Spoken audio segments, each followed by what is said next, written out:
When you're talking about a Swordplay Seele, you are talking about consistency in trade of flexibility.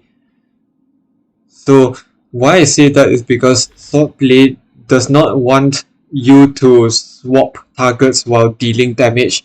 So to achieve these stacks, you can get 4 stacks via skill and 2 stacks via basic attacks. So this means you will be able to get all 5 stacks within 2 turns at the minimum.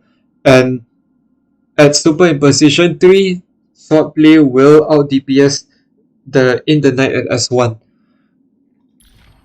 Now, this trace priority becomes even more apparent in a Swordplay Seele and very different. Since Seele wants consistency, you definitely want to focus more onto your attack, as this is your most consistent start in her kit.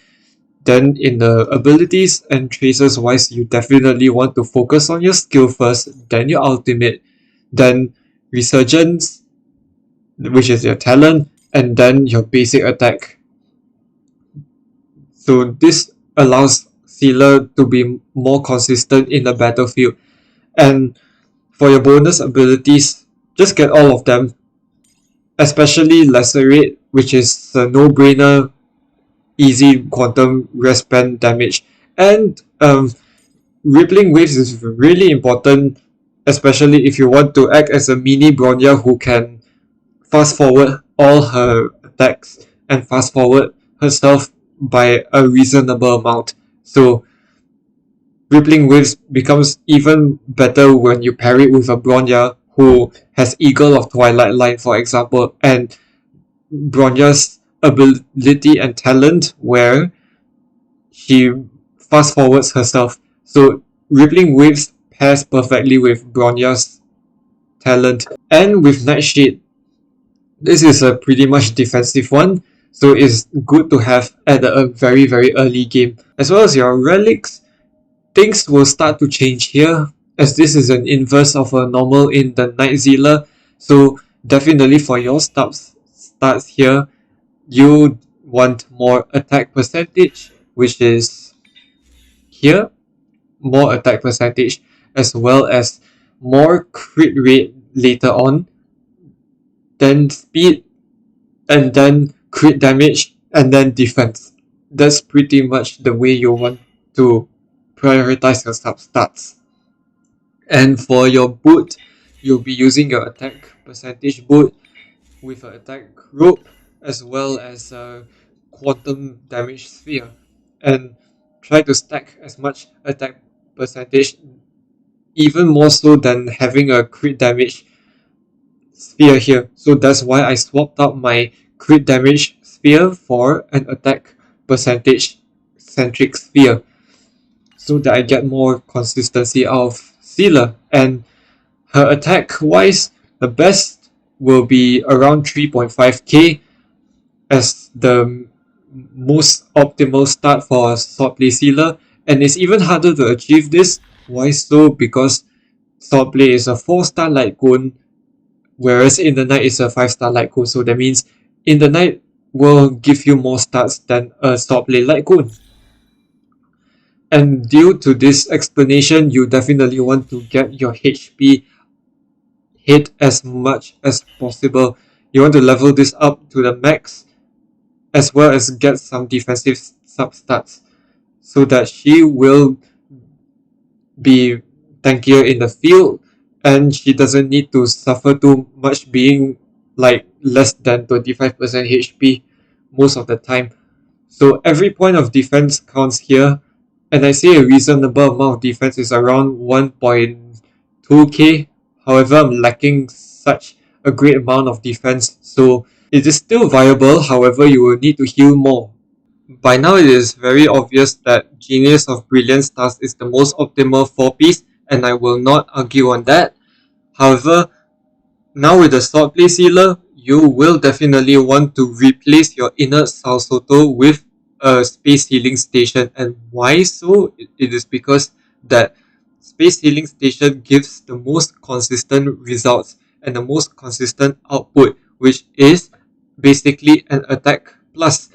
So whenever speed reaches 120 and above, which is always the case when using a skill, then your attack will increase by an extra 12%. So that means you get 24% flat attack. And this applies throughout the whole duration as long as your speed bonus is active or you have 120 speed by default. So in Nerd Salsoto, however, doesn't give you that consistency since it is just a crit rate up and damage bonus up from your ultimate. So this is not the most consistent way to deal damage, and therefore the best damage and the most consistent seek always comes from Space Healing Station, and I hope this makes sense by now. As well as for Eidolons, 1 and 2 fits perfectly well for consistency, and this is pretty much recommended for Swordplay Seele. All of the Eidolons are good, and definitely 1 and 2 stands out the most in terms of a Swordplay Seele, since this is the most consistent way to get damage, and since you activate those Eidolons pretty much most of the time. Since for Swordplay Seele, you want consistency. And the gameplay of a Swordplay Seele is that you mow down one boss at a time instead of switching targets here and there and then losing your stacks. So the best way to use a Swordplay Seele is to target one boss at a time, and once the boss is dead, you will then move on to the next boss without targeting the ads. And this is the best way to clear the M-onke stages without too much trouble and too much turns and cycles. For here, we will have like a Seele and then Bronya, Tingyun, and a Fire MC, for example. Or you can also use a Luocha with a Tingyun. However, this is definitely a safer option. You can also use a Natasha, however, it's not really recommended as Natasha's healing output is just abysmal compared to Luocha's. So this is the best way to have a Swordplay Seele in your team, and she can definitely carry with Tingyun, Bronya, and Luocha together. That's pretty much it. And for example, in stages where there are no quantum weakness, for example, you can use Silver Wolf instead of Bronya. However, this is just a personal opinion. I still think that Bronya is still better than Silver Wolf in every aspect, as Bronya is able to grant defensive support and offensive support at the same time. So this is pretty much why I think Bronya is going to be a better choice in most Seele teams, especially if you want your defensive pillars to activate and to stand out more, as well as having more use in the defensive side of your team.